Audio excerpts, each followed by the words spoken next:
Sitting Bull, the legendary Hunkpapa Lakota Sioux chief, was known for his leadership, spirituality, and resistance against U.S. policies and actions regarding Native American territories and rights.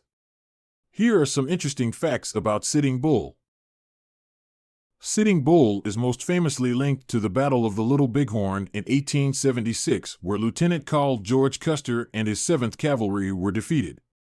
While Sitting Bull didn't directly fight, he had a significant spiritual and leadership role, rallying the warriors and envisioning the victory in a dream. Prior to the Battle of the Little Bighorn, Sitting Bull performed the Sun Dance, a severe and grueling religious ceremony. During the ritual, he had a vision of U.S. soldiers falling upside down in the Lakota camp, which was interpreted as a sign of an upcoming victory. When U.S. negotiators came to discuss the sale of the Black Hills, Sitting Bull responded by saying, "The Black Hills are not for sale." He was staunchly against ceding any more land to the U.S. government. Following the victory at Little Bighorn, the U.S. military increased its efforts to suppress the Sioux. Sitting Bull refused to surrender and instead led his people to Canada, evading capture for several years. Due to his significance as a leader, Sitting Bull often represented his people in negotiations with the U.S.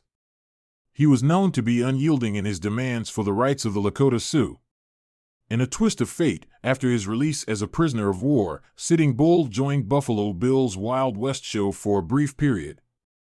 He saw it as a chance to earn money and educate the public about Lakota culture, even though he was reenacting the Native American defeats in battle.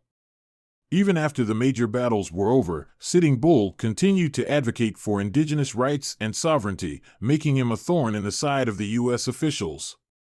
His leadership and commitment to his people made Sitting Bull a symbol of resistance and pride for Native Americans and many others who recognized the injustices faced. Sitting Bull's came to a tragic end in 1890 when he was killed by an Indian Agency police during an attempt to arrest him. His death was, in many ways, a result of his enduring stance against U.S. policies and the fear of his influence during the Ghost Dance movement.